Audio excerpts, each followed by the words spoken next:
Байцгаана уу? Өнөөдөр та бүхэнтэй хүүхдүүдтэй хамтраад гэртээ хэрхэн бүргэр хийсэн тухай жаргах хуваалцъя. Анх удаа хийсэн болохоор дутагдaltaй зүйл бас байж магадгүй.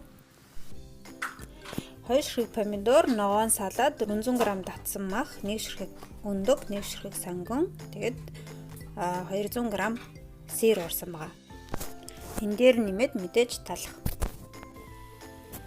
Маха бэлтгэхдээ 1 цайны албаг жижиг давс, хар перц, базилик, 2 амны албаг гурил нэмж хэрэгэлсэн.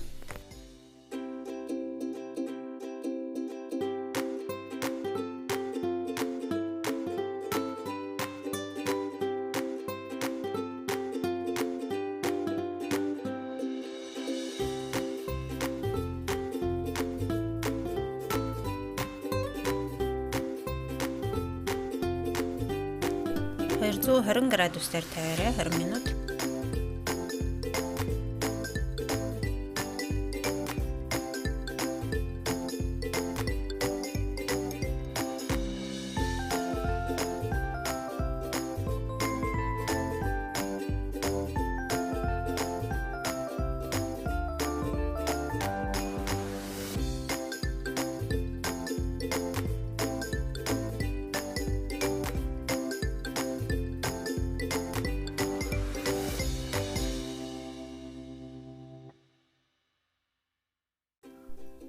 Цагаан талхай цэцгийн тосонд жохон шарчжуулан амт оруулахын тулд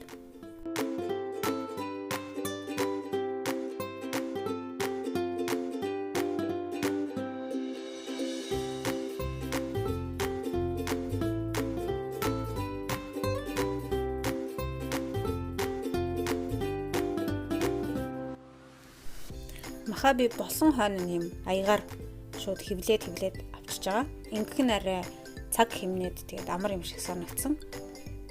Гар завааргүй, дээрээс нь аяганд наалдахгүй болчихсон байх учраас айгуу амттай болсон мэл. Бүх урц маань бэлэн болсны дараа одоо бүргэрээ хийх гэж байна би.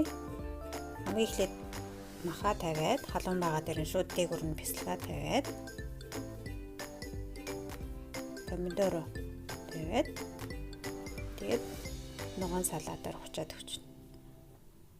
Би энд болохоор хар талах, цагаан талах хоёр хольж авсан байгаа. Тэгээд доор нь хар, дээр нь цагаан ч юм ингээд холиод хийсэн байгаа. Талхыг нь өөрөөсөө хийсэн ч болно. Гэхдээ би дэлгүүрээс шууд бэлэн талах авсан л да.